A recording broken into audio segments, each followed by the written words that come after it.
Evangelio según Marcos capítulo 6. Salió Jesús de allí, vino a su tierra, y le seguían sus discípulos. Y llegado el día de reposo, comenzó a enseñar en la sinagoga, y muchos oyéndole se admiraban y decían: ¿De dónde tiene estas cosas? ¿Y qué sabiduría es esta que le es dada, y estos milagros que por sus manos son hechas? ¿No es este el carpintero, hijo de María, hermano de Jacobo, de José, de Judas y de Simón? ¿No están también aquí con nosotros sus hermanas? Y se escandalizaban de él. Mas Jesús les decía: No hay profeta sin honra sino en su propia tierra, y entre sus parientes, y en su casa. Y no pudo hacer allí ningún milagro, salvo que sanó a unos pocos enfermos, poniendo sobre ellos las manos. Y estaba asombrado de la incredulidad de ellos, y recorría las aldeas de alrededor enseñando. Después llamó a los 12, y comenzó a enviarlos de 2 en 2, y les dio autoridad sobre los espíritus inmundos, y les mandó que no llevasen nada para el camino, sino solamente bordón, ni alforja, ni pan, ni dinero en el cinto, sino que calzasen sandalias, y no vistiesen 2 túnicas. Y les dijo: Donde quiera que entréis en una casa, posad en ella hasta que salgáis de aquel lugar. Y si en algún lugar no os recibieren, ni os oyeren, salid de allí y sacudid el polvo que está debajo de vuestros pies, para testimonio a ellos. De cierto os digo que en el día del juicio será más tolerable el castigo para los de Sodoma y Gomorra que para aquella ciudad. Y saliendo, predicaban que los hombres se arrepintiesen, y echaban fuera muchos demonios, y ungían con aceite a muchos enfermos, y los sanaban. Oyó el rey Herodes la fama de Jesús, porque su nombre se había hecho notorio, y dijo: Juan el Bautista ha resucitado de los muertos, y por eso actúan en él estos poderes. Otros decían: es Elías, y otros decían: es un profeta o alguno de los profetas. Al oír esto, Herodes dijo: Este es Juan, el que yo decapité, que ha resucitado de los muertos. Porque el mismo Herodes había enviado y prendido a Juan, y le había encadenado en la cárcel por causa de Herodías, mujer de Felipe su hermano, pues la había tomado por mujer. Porque Juan decía a Herodes: No te es lícito tener la mujer de tu hermano.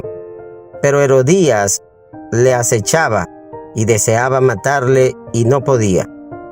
Porque Herodes temía a Juan, sabiendo que era varón justo y santo, y le guardaba a salvo, y oyéndole se quedaban muy perplejos, pero le escuchaba de buena gana. Pero venido un día oportuno en que Herodes, en la fiesta de su cumpleaños, daba una cena a sus príncipes y tribunos y a los principales de Galilea, entrando la hija de Herodías, danzó y agradó a Herodes y a los que estaban con él a la mesa. Y el rey dijo a la muchacha: Pídeme lo que quieras, y yo te lo daré. Y le juró: Todo lo que me pidas te daré, hasta la mitad de mi reino. Saliendo ella, dijo a su madre: ¿Qué pediré? Y ella le dijo: La cabeza de Juan el Bautista. Entonces ella entró prontamente al rey, y pidió diciendo: Quiero que ahora mismo me des en un plato la cabeza de Juan el Bautista. Y el rey se entristeció mucho, pero a causa del juramento y de los que estaban con él a la mesa, no quiso desecharla. Y enseguida el rey, enviando a uno de la guardia, mandó que fuese traída la cabeza de Juan.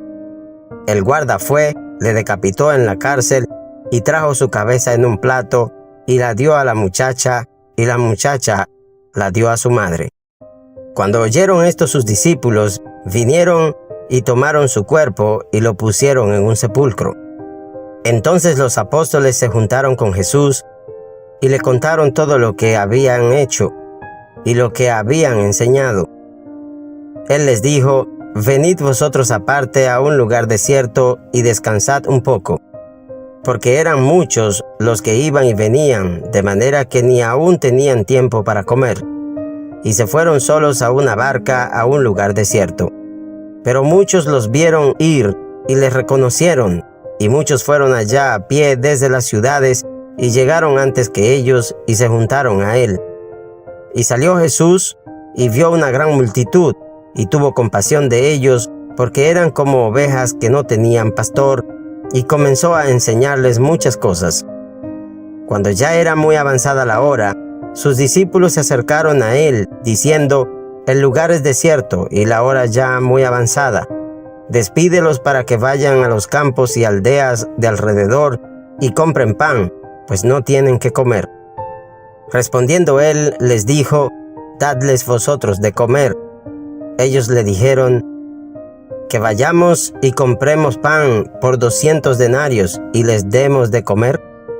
Él les dijo: «¿Cuántos panes tenéis? Id y vedlo».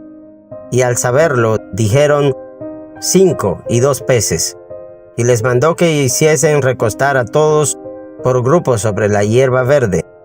Y se recostaron por grupos, de 100 en 100 y de 50 en 50. Entonces tomó los 5 panes y los 2 peces, y levantando los ojos al cielo, bendijo, y partió los panes, y dio a sus discípulos para que los pusiesen delante. Y repartió los 2 peces entre todos, y comieron todos, y se saciaron. Y recogieron de los pedazos 12 cestas llenas, y de lo que sobró de los peces, y los que comieron eran 5,000 hombres. Enseguida hizo a sus discípulos entrar en la barca e ir delante de él a Betsaida, en la otra ribera, entre tanto que él despedía a la multitud. Y después que los hubo despedido, se fue al monte a orar. Y al venir la noche, la barca estaba en medio del mar, y él solo en tierra. Y viéndoles remar con gran fatiga, porque el viento les era contrario, cerca de la 4ª vigilia de la noche vino a ellos andando sobre el mar, y quería adelantárseles. Viéndole ellos andar sobre el mar, pensaron que era un fantasma, y gritaron, porque todos le veían, y se turbaron. Pero enseguida habló con ellos, y les dijo: «Tened ánimo, yo soy, no temáis». Y subió a ellos en la barca, y se calmó el viento. Y ellos se asombraron en gran manera, y se maravillaban, porque aún no habían entendido lo de los panes, por cuanto estaban endurecidos sus corazones. Terminada la travesía, vinieron a tierra de Genesaret, y arribaron a la orilla, y saliendo ellos de la barca, enseguida la gente le conoció. Y recorriendo toda la tierra de alrededor, comenzaron a traer de todas partes enfermos en lechos, a donde oían que estaba. Y donde quiera que entraba, en aldeas, ciudades o campos, ponían en las calles a los que estaban enfermos, y le rogaban que les dejase tocar siquiera el borde de su manto, y todos los que lo tocaban quedaban sanos.